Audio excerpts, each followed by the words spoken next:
And just like that, the doors to Panic to Peace are open. This is my signature program where over the course of 10 weeks, I walk you through how to create a healthy relationship with anxiety. AKA, I teach you very simply and practically how to say goodbye to the anxious thoughts, symptoms, panic attacks, and fears, and I help you to actually start living your life and experiencing lots more peace, joy, and freedom. As always, you can either take the program live with me and also with others who are on a similar journey as you, or you can take it on your own in a self-paced version. And just a heads up, spots are limited this round and they tend to fill up pretty quickly. And I won't be opening the doors again until September 2025. So if you're ready to create a healthy relationship with anxiety and reclaim your life, head to the link in the show notes and I'll see you and support you on the inside. I'm Shannon Jackson, your host of A Healthy Push podcast. I struggled with anxiety, panic disorder, and agoraphobia for 15 years. Everything used to be hard for me. Even just driving 5 minutes from my house used to feel impossible. But now I absolutely live for travel and adventure, and I experience lots of peace and joy. I've not only reclaimed my life, but I've helped hundreds of others to do the same. Here, we stop managing anxiety and instead we create a healthy relationship with it. One where you say goodbye to the anxious thoughts, symptoms, panic attacks, and fears, and you actually live your life. Forget complicated strategies, quick fixes, or the same old hacks you've heard 100 times before.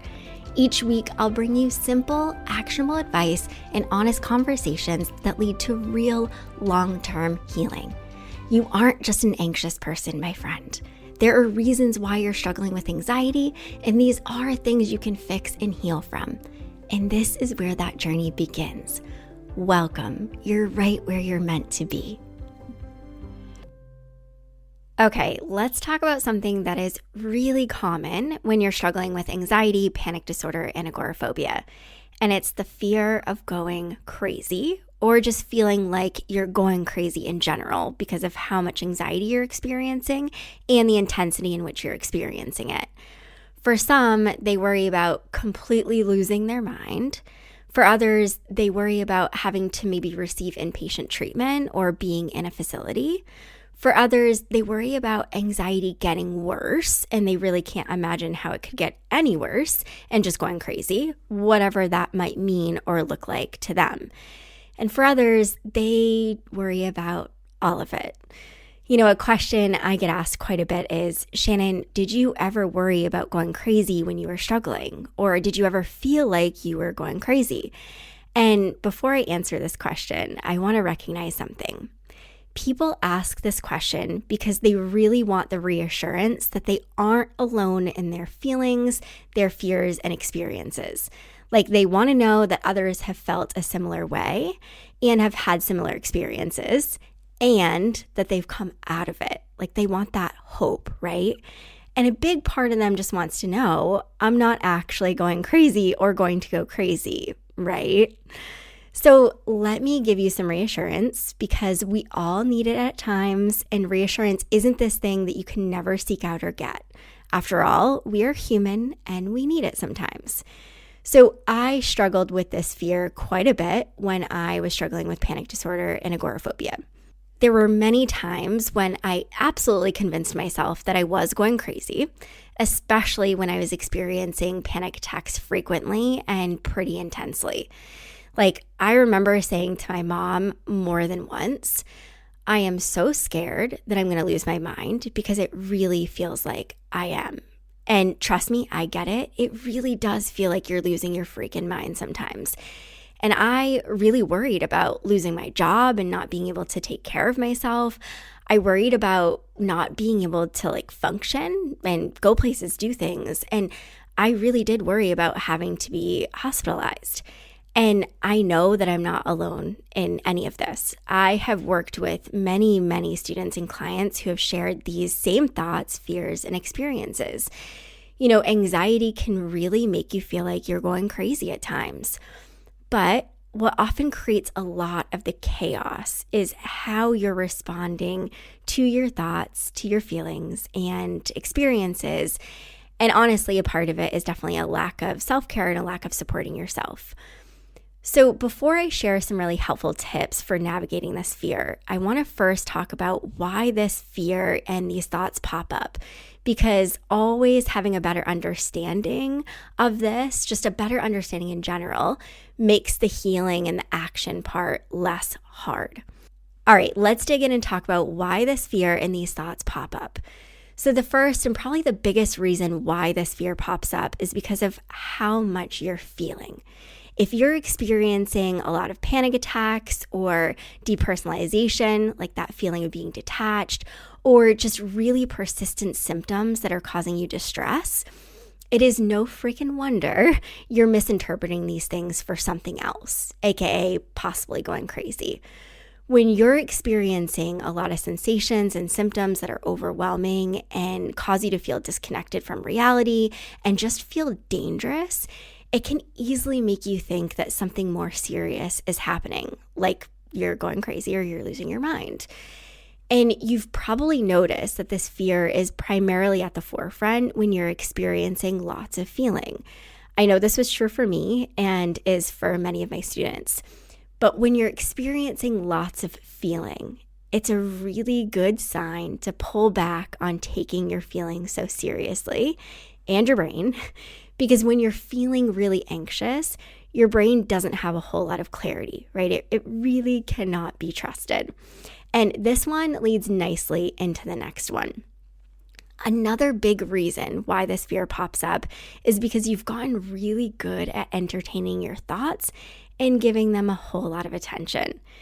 Typically, when people are struggling with the fear of going crazy, they're having lots of intrusive thoughts, which can just be repetitive and distressing thoughts. They're having lots of what if thoughts and worst case scenario thoughts, which I always tell people the thoughts aren't the problem. And I know you might be like, what? Yes, Shannon, they are. But here's the reality. Our brain's job is to think, and our brains are really good at thinking. And they're also really protective and creative, and they're really good at these things too. And it's no wonder your brain is throwing some extra thoughts your way when you're experiencing lots of anxiety.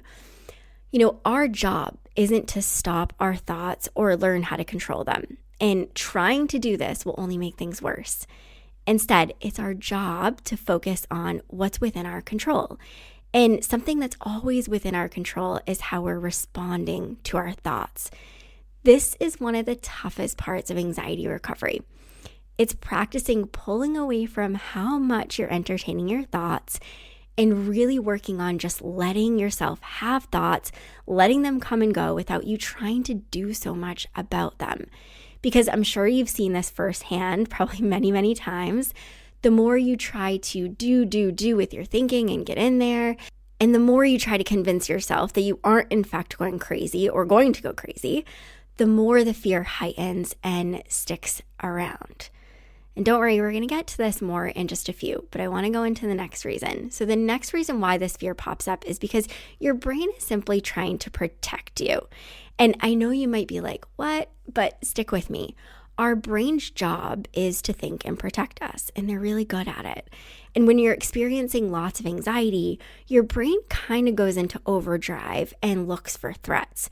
And unfortunately, oftentimes when you're struggling with anxiety, the threats your brain is perceiving is internal. It's anxiety itself.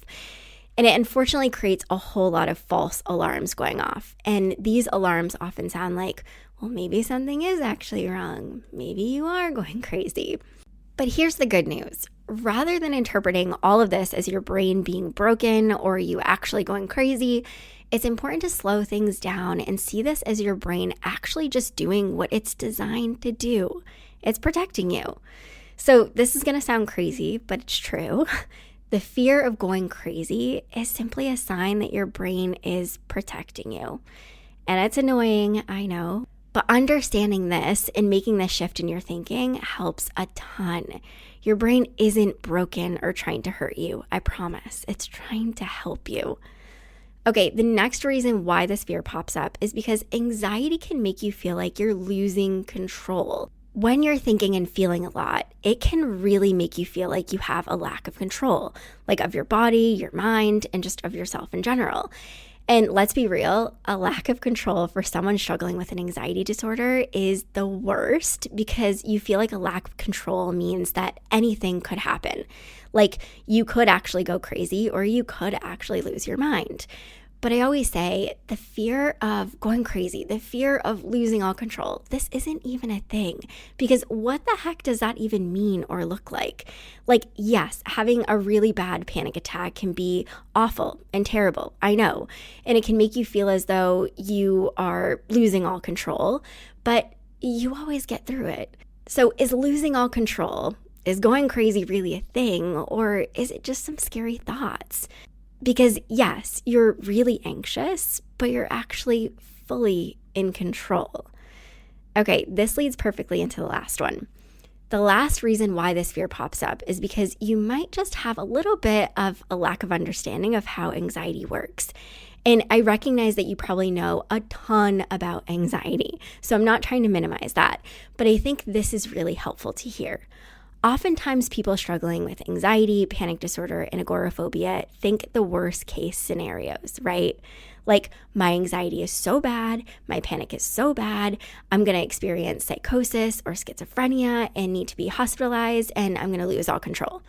But the reality is, anxiety disorders are very different from things like psychosis or schizophrenia. Anxiety doesn't lead to you going crazy because anxiety is rooted in heightened awareness, not in detachment. And I'm going to say that again because it's important to recognize. Anxiety is rooted in heightened awareness, not detachment. When you're struggling with anxiety, panic, and agoraphobia, you are very freaking aware. Like too much, right? You're very in tune and you're very much with it. So you're not fighting to not go crazy.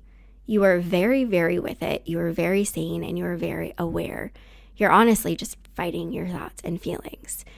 But I think it's worth mentioning here that I very much recognize how much you can logically know things and have all of this knowing completely go out the window when you're feeling really anxious and your thinking is going 1,000 miles an hour.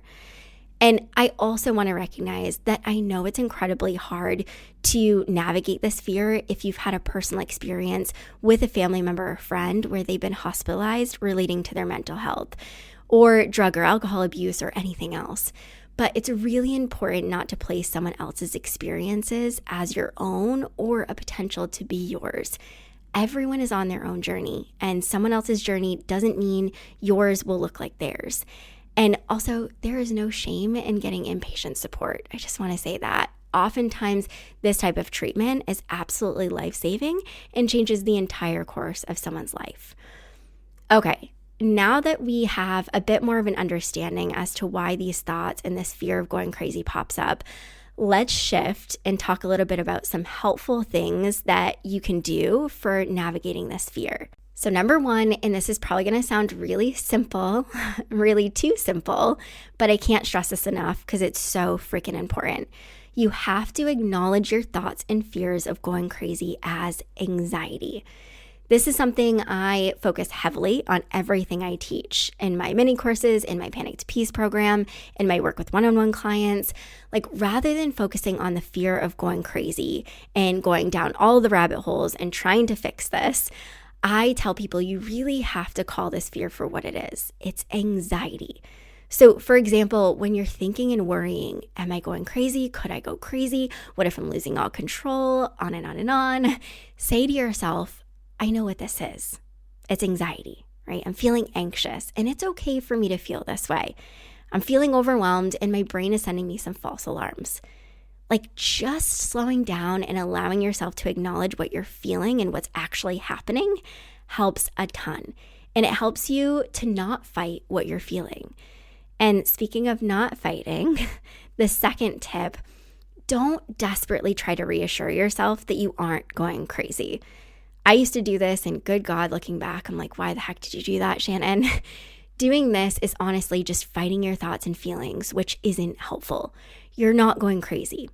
Are you struggling with an overwhelming amount of anxiety and panic? Sure, but you're not going crazy and you're not losing control. So when you're feeling like you are, or when you're thinking, what if, practice just letting yourself have your thoughts and feelings and to be with them rather than doing anything with them. And is this easy or enjoyable? No, absolutely not. But the more you practice this, the quicker these thoughts and fears will pass. And something really important to note here is that the fear of going crazy will naturally fade and disappear the more you work on supporting yourself in healthy ways and creating a healthy relationship with anxiety. You do not have to hone in on this one fear and try to fix it or get rid of it. I say this also and teach this in everything that I put out there. We are not looking at specific thoughts, specific fears, specific symptoms. Looking at your overall relationship with anxiety and fixing that and creating an overall healthy relationship with anxiety and a healthy relationship with yourself is what helps these things to pass. And it makes them so much quicker and easier to pass. Okay, number 3, be vulnerable and share your thoughts and fears with someone you trust and feel comfortable with. I know this might sound silly or really hard or embarrassing, but sharing rather than holding the hard stuff in can help immensely in letting the thoughts and fears go. Oftentimes, just speaking out loud how you feel and getting things out helps a ton in reducing the amount of anxiety you're experiencing. And I know it's really freaking hard to be vulnerable, but being vulnerable, it helps so much to kill these fears. Okay, number 4, take small steps to support your nervous system in healthy ways. And I know you might roll your eyes at this one, but I have to say it because it's important. If you're experiencing this fear of going crazy, it's likely because you're experiencing an overwhelming amount of anxiety. And when you're experiencing an overwhelming amount of anxiety, your body and your mind need to be supported. So small things like moving your body, drinking more water, eating nourishing foods, setting boundaries, practicing self-care, like these things go a really long way. So don't lose sight of these seemingly small things because they help a ton. Okay, the last one, number 5, get a good freaking coach or therapist that will support you and help you to create a healthy relationship with anxiety. Can't emphasize this one enough. One of the best aspects of having a coach or a therapist that you connect with is that it allows you to have a safe space where you can share your thoughts, your feelings, and your fears, and you can feel heard and seen and validated and understood. And you can actually learn different ways to approach your thoughts and feelings and fears in a way that will actually help you to let go of them. Like having someone else that gets it, understands it, can hold space for you, that can challenge you and help you to see things differently, just will expedite your journey that much more quickly. Okay, I really hope that everything that I've shared with you in this episode has been helpful. And I really just want to emphasize, you're not going crazy. You're struggling with an anxiety disorder. And I know it absolutely sucks, but you don't have to struggle with these things. So if you're looking for even more support on this topic, I highly recommend checking out my mini course on freedom from what if thoughts. In it, I specifically touch on the fear of going crazy and the fear of losing control, as well as many other anxious thoughts, fears, all the things. And I give you really simple and practical approaches to your thoughts that will help you to quiet your mind and experience the peace and freedom that you deserve. So I'll put the link to this class in the show notes. All right, until next time, my friend, keep taking healthy action. I hope you loved this episode of A Healthy Push. If you have, I'd be so grateful if you could leave me a rating and review wherever you're listening to this podcast. This helps people to find the show and get the support they need. And if you know someone who could use a little push, be sure to share this episode with them. And for even more support, head over to ahealthypush.com for show notes and loads of tips, tools, and inspiration to help you on your recovery journey. I'll see you next week.